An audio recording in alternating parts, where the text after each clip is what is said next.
আসসালামু আলাইকুম। কেমন আছেন সবাই? আমরা মা ছেলে তো আলহামদুলিল্লাহ আপনাদের সবার দোয়াতে খুবই ভালো আছি। তো তোষানকে স্কুল থেকে নিয়ে আমি হলাম স্কুলের পাশে একটা সেলুন আছে, তো সেলুনে চলে এসেছি। সেলুনে কেন এসেছি? অবশ্যই তোষানের চুল কাটতে এসেছি। আপনাদেরকে এর আগেও আমি অনেকবার বলেছি যে তোষানের চুলগুলো খুব দ্রুত বড় হয়। এবার মনে করছি একদম ছোট করে কেটে নিয়ে যাব, যাতে রোজার মধ্যে আর কাটতে না হয়, একবার ঈদের সময় কাটবো। আর এত গরম, ওর মাথা দিয়ে টপ টপ করে ঘাম বেয়ে বেয়ে পড়ে, পুরো মাথা ভিজে যায় ছেলেটার। কিন্তু তারপরেও সে লাফালাফি ঝাপাঝাপি কম করবে না, বাচ্চাদের কাজই এটা। সে মাশাল্লাহ খুব মনোযোগ সহকারে মানে চুল যে কাটছে তার সাথে সে কনভারসেশন চালিয়ে যাচ্ছে আর তার চুল কাটার কাজ করছে। উনিও খুব মজা পাচ্ছে। উনি বলছে বাবা, মানে ছেলেটা তো খুব মানে প্রশংসা করছে তোষানের। তোষান সেটা বুঝতে পেরেছে, বুঝতে পেরে বলছে থ্যাংক ইউ আঙ্কেল। তো এখানে তো প্রায় চুল কাটা হয়, তো ওনারা প্রায় মানে চিনে গেছে আর কি তোষানকে। এই যে মোটামুটি কাটা হয়ে গেছে, এখন যার শুধু একটু সাইজ করা বাকি। সে যে মুচকি মুচকি হাসছে, কারণ সে লজ্জা পাচ্ছে তোর নতুন হেয়ার কাট।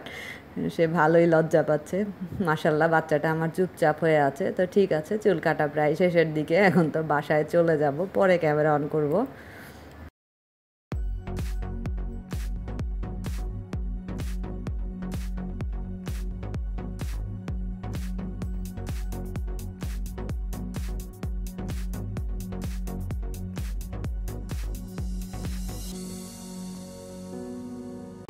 তো আসলে অনেকগুলো কাপড় ওয়াশ করা হয়েছিল, তো ওয়াশ করা হয়েছিল গতকাল রাত্রেই। আজকে তোষানকে চুল টুল কাটিয়ে নিয়ে আসতে আসতে বাসায় আসতে আসতে দেরি হয়ে গেছে, কারণ সেলুনে একটু হলো সিরিয়াল ছিল। তো ওর স্কুল শেষ করে আমি ওর চুলটা কাটিয়ে নিয়ে এসেছি, দেখলেনি আপনারা। তো তার চুল কাটানোর পরে চুলটা মাথাটা একটু হালকা হয়েছে, সে মনের সুখে মনের আনন্দে ঘুমাচ্ছে। তো আমি হলাম বারান্দায় কাপড় শুকাতে দিয়েছিলাম, কাপড়গুলো সব তুলে ফেললাম, যেগুলো যেগুলো শুকিয়ে গেছে। ছোটো ছোটো কিছু তোষানের গেঞ্জি টেঞ্জি এখনও শুকায়নি। আর হলো আমি মাছ কিনে নিয়ে এসেছিলাম, বলেছি আপনাদেরকে। মাছগুলো আমি হলো ভিজিয়ে রেখেছি, ওগুলো আমাকে ক্লিন করতে হবে। ক্লিনটা একটু পরেই করব। তো যেহেতু ঘুমাচ্ছে, ঘুম থেকে উঠুক, ওকে একটু কিছু খেতে টেতে দিব, পরে সন্ধ্যার পরে ক্লিন করব। ভিজিয়েছি কিছুক্ষণ আগে, ভিজে নিক, সমস্যা নেই, পরে আস্তে ধীরে ক্লিন করা যাবে। আর মোটামুটি ক্লিন আমি ওখান থেকে করে নিয়ে এসেছি। কিছু ছোটো মাছ আছে, ওগুলো যা শুধু একটু কাটতে হবে, ওগুলো অতটা ঝামেলা হবে না কাটতে।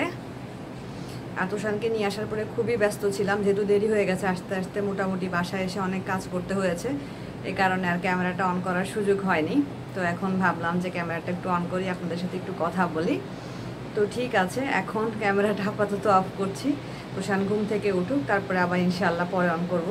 তো আমি এখন মাছগুলো কাটবো, মাছগুলো নিয়ে বসে পড়েছি। এটা হলো ডিম, রুই মাছের ডিম। তো অনেকখানি ডিম ছিল।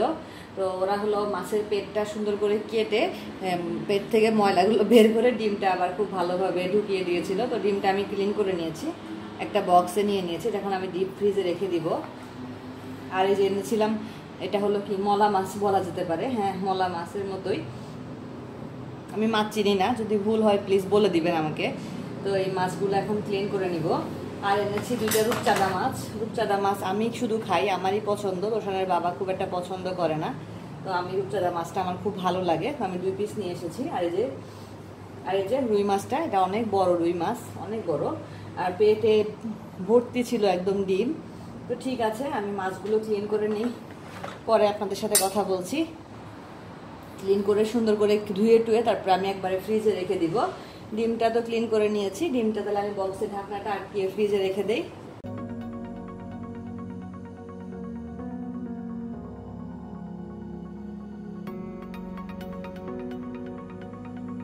মাছ টাছ তো কাটা শেষ, এখন আমি রুই মাছ রান্না করব চাল কুমড়ো, আলু আর কুমড়ো বড়ি দিয়ে।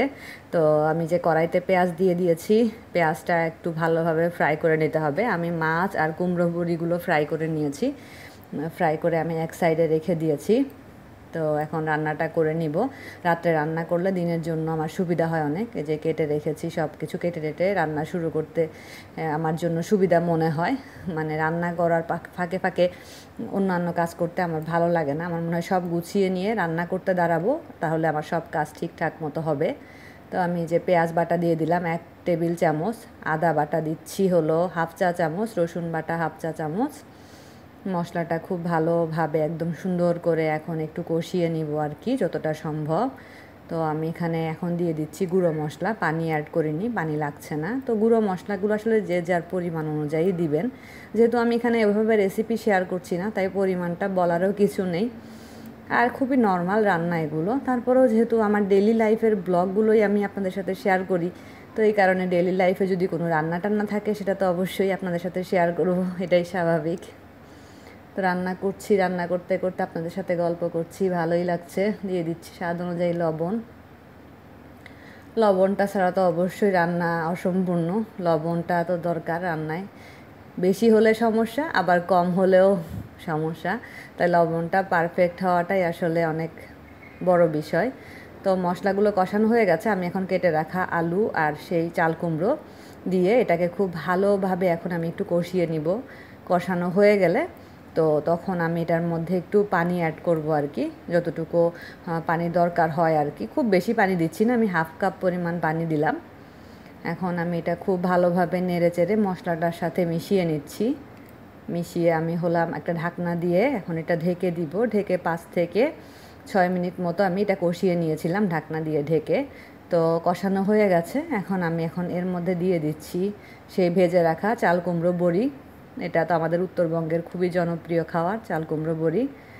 তো খুব সুন্দর করে আমি 1 মিনিট মতো এটা ফ্রাই করে নিয়েছি। দিয়ে দিচ্ছি ঝোলের জন্য পানি, যতটুকু পানি অ্যাড করা দরকার আর কি ঝোলের জন্য, আমি যতটুকু ঝোল রাখবো।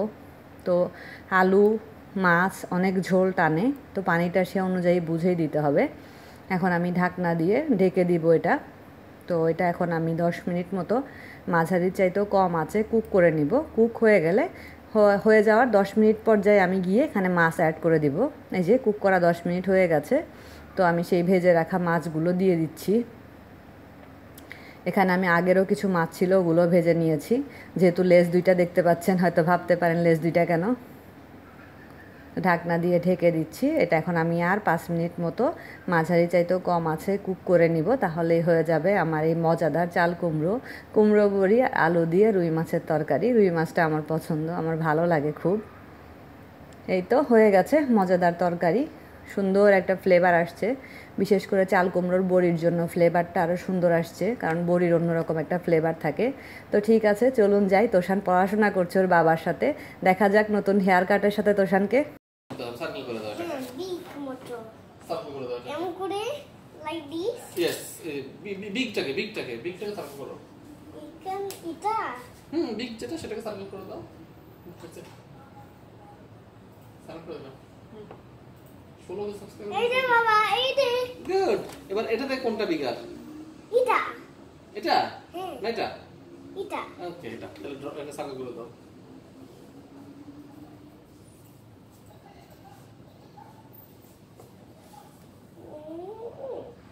ওকে এবার কি বলছেন এখানে সার্কেল দা স্মলার ওয়ান স্মলার কোনটা বাবা এটা ওকে সার্কেল করো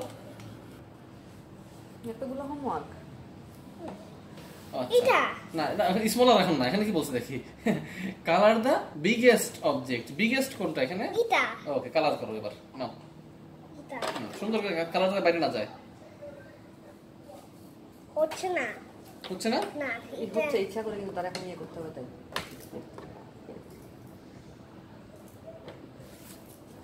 এটা সুন্দর মাশাআল্লাহ বলতে পারছ এটা হয় না এখন তুমি নিজেই পাচ্ছ ওকে দেখি বাবা দেখি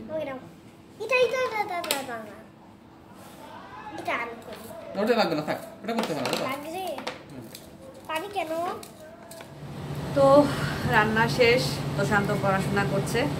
বাইরে বারান্দায় প্রচণ্ড বাতাস, তো ভাবলাম একটু বাতাসে এসে দাঁড়াই, তো বারান্দায় এসে দাঁড়িয়েছি। আমাদের এই সাইডের এই মানে রাতের ভিউটা দেখতে খুব ভালো লাগে। প্রতি বছর চাইনিজ নিউ ইয়ারের পরে কিন্তু ল্যান্টার্নগুলো সব খুলে ফেলে, কিন্তু এই বছর তো খুললো না, তার মানে এই বছর মনে হয় খুলবে না, এই বছর মনে হয় ল্যান্টার্নগুলো থাকবে। আমি প্রায় একটা প্রশ্নের সম্মুখীন হই, আপু তুমি চশমা কেন পরো? খুব সিলি একটা কোশ্চেন, চশমা কেন পরি? চোখের সমস্যা, মাথা ব্যথার প্রবলেম, এই কারণে চশমা পরি। চশমা তো কেউ আসলে শখ করে পরে না, তো এই টাইপের কোশ্চেন যারা করে তাদের জন্য আসলে কিছু বলার নেই। তো এই জন্য চশমা পরি। অনেকে হয়তো বা কৌতূহল বশত করে যে চশমা কেন পরো। তো মাছ সব সুন্দর করে ক্লিন করে তো ফ্রিজে রেখে দিয়েছি। রোজার আগে সব মাছ টাছ কিনে ফ্রিজটা ঠিকঠাক করে গুছিয়ে রাখতে হবে। দুঃখের বিষয় যতই কিনতে যাই না কেন 1 সপ্তাহের বেশি কিনতে পারবো না, ওই যে ফ্রিজ ছোট, এই কারণে 1 সপ্তাহের বেশি কেনা হবে না। বাইরে একটা স্নিগ্ধ বাতাস অনুভব করছি, খুব সুন্দর একটা বাতাস। বাইরে বাইরে কোনো কিছু কাজ হচ্ছে মনে হয়, শো শো একটা আওয়াজ আসছে। আম্মুর সাথে কথা বললাম, আম্মু আলহামদুলিল্লাহ ভালো আছে। কারণ আপনারা প্রায় জিজ্ঞেস করেন আম্মু কেমন আছে। আল্লাহর রহমতে আম্মু ভালো আছে। ভালো থাকতে হবে, আসলে কিছু করার নেই। যে যাওয়ার সে চলে গেছে, তার কষ্ট আমরা সারা জীবন বুকে বয়ে নিয়ে বেড়াবো, এটাই স্বাভাবিক। আমি যখনই মনে পড়ে তখনই আমার কাছে খুব অবাক লাগে। আমার মনে হয় যে না, আমার আব্বু আছে, কোনো এক জায়গায় আছে, কোনো এক সময় হয়তো বা ডাকবে, কিন্তু আসলে সেটা আর কখনো হবার না।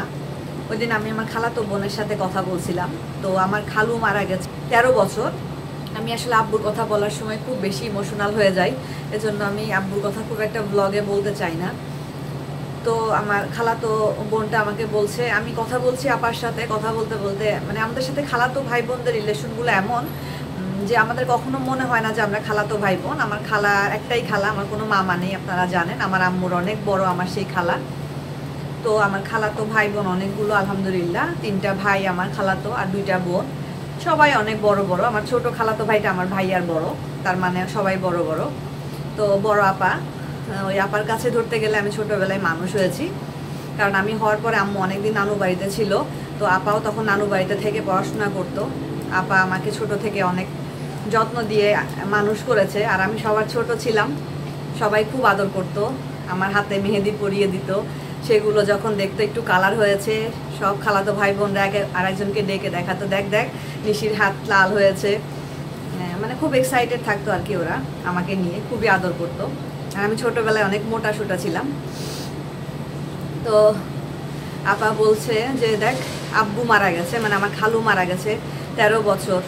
তো এখনো মনে হয় যে আব্বু হয়তো বা কোনো এক সময় কোনো এক জায়গা থেকে ডাকবে, ডেকে বলবে যে মা কেমন আছো। কারণ আমরা আসলে বাবার সাথে খুব বেশি অ্যাটাচ ছিলাম। আমার খালাতো বোনগুলোকে স্যালাইন দিয়ে রাখা হয়েছিল আমার খালু মারা যাওয়ার পরে। আর আমার কথা আমি আসলে বলার কিছু নেই, আমি খুব ফিল করি আমার বাবাকে। আমি প্রতিটা মুহূর্তে আমার বাবাকে ফিল করি। আমার এই ছোট বাচ্চাটা যখন দেখে যে আমি কান্না করছি, তখন সে বলে আম্মু তুমি কান্না করছো কেন, আমি আছি না, তুমি কি নানার জন্য কান্না করছো, নানা হসপিটালে গেছে আল্লাহর কাছে ভালো হতে, সে তাই বলে। সেও খুব ফিল করে তার নানাকে। কারণ আব্বু যেদিন চলে যায় আমাদেরকে রেখে, তার আগের দিন রাত্রে তোষানকে বারবার আব্বু বলছে যে নানা ভাই আমার কপালে একটা চুমু দাও তো। সুস্থ মানুষ, স্বাভাবিক কথাবার্তা।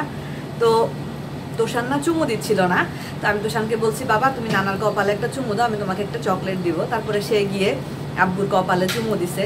তা আব্বু বলতেছে ও আচ্ছা তুমি ঘুষ ছাড়া কাজ করো না তাই না। তো আব্বু নাতিদেরকে খুব পছন্দ করতো, কখনো ওদের নাম ধরে ডাকতো না। তানকে সবসময় দাদা ভাই বা রাজপুত্র বলতো, তোষানকে ভাইয়া বলে ডাকতো, খুবই আদর করতো। আমাদের বাচ্চা কাচ্চা নিয়ে খুবই এক্সাইটেড ছিল আব্বু। তো হয়তো বা তার মানে নাতিদের সুখটা পাওয়ার ওইটুকুই পর্যন্ত তার রিজিকে ছিল, এজন্য আল্লাহ ওইটুকুই পর্যন্ত তার রিজিকে রেখেছে। তারপরও চাই সবাই দোয়া করবেন আব্বুর জন্য। আব্বু যেখানে আছে অনেক ভালো থাক, অনেক অনেক ভালো থাক, অনেক সুখে থাক। আমরা তাদের সন্তানরা সারা জীবন এরকম কষ্ট নিয়েই থাকবো। আমাদের ফিলিংসগুলো কখনোই মানে বোঝাতে পারবো না কাউকে, এটা কাউকে বোঝানো সম্ভব না। ওই যে বললাম যার যায়, যে হারায় সেই বুঝে যেটার কি ফিলিংস, এটার কত যন্ত্রণা। তো ঠিক আছে, সবাই ভালো থাকেন, সুস্থ থাকেন, আমাদের জন্য দোয়া করবেন।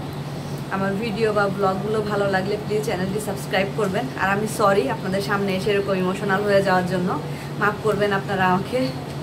আমার জন্য দোয়া করবেন। আজকের মধ্যে এখানেই বিদায় নিচ্ছি। আল্লাহ হাফেজ।